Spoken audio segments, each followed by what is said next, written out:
Mbote na bino bandeko na nga ba mama na ngai ezali nga Muna na kati ya chaîne na bino Muna numéro 1 chaîne où tozolobela masolo ya vie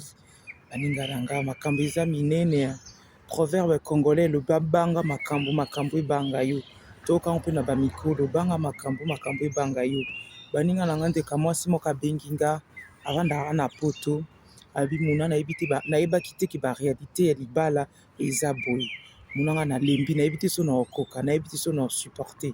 nazalaki na copain na nga toza na biso bien makambo nyonso ezoleka bien na minute oyo mobali asengai nga liboko mobali asaleli nga prédot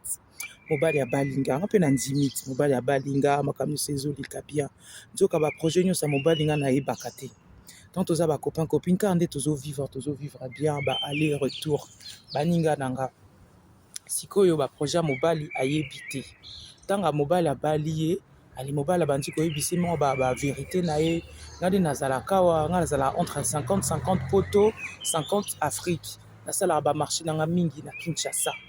donc nga lokola tobalani nga kala mingi te naozwa billet naki Kinshasa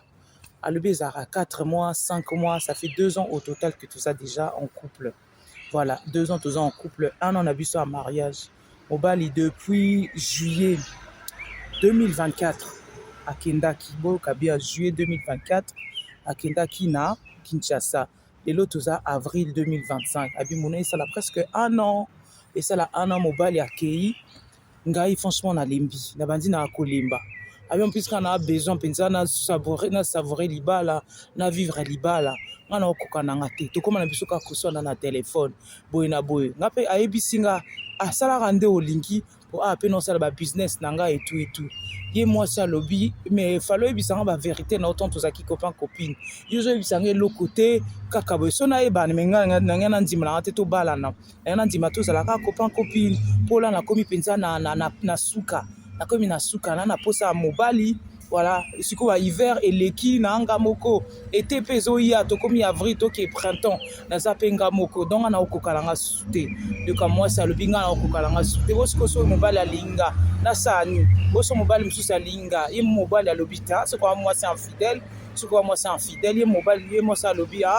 bon kuna lakini yoka so kangaka makolo ovandaka kaka bozela awa ntongo oya tokutana tika na oza escroc oza no hypocrite oza hypocrite tu penses qu'à toi boye na boye nga nayebisi ndoka mwasi loka liboso osala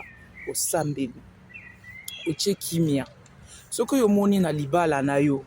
ke makambo oyo odésiraki ezosimba te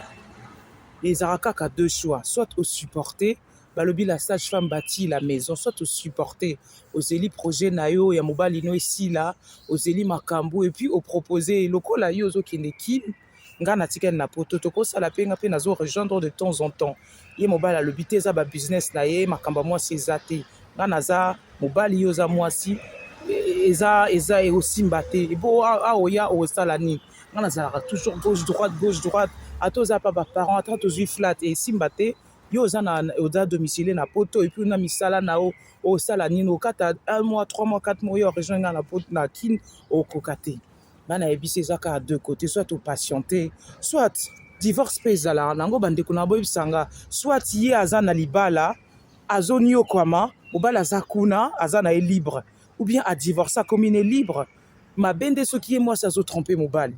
voilà bakoki mpe kosala libala esimbi te bodivorce divorce eza mabe me botala condition ya ndeko ya mwasi azovivre abi azoniokama na ye abi so nayeba nazalaki nanga mieux seul yango des fois vaut mieux être seul que mal accompagné comme ici qu'on a mauvaise compagnie et pourtant za mobali na pesi mbongo makambo nyonso ezosimba te mobali aza absent mobali azali ne invisible kaka ba téléphone sikoyo ye mwasi alobi sikoyo nayebisi mobali ozonga mokoni otozela noti fin de l'année de décembre moi c'est binga na okoka sute bandeko nanga boyebisa nga na bacommentaire qu'est-ce que vous en pensez nga na bisi mwasi atia na se à réfléchir non as aucune décision à réfléchir non à bientôt.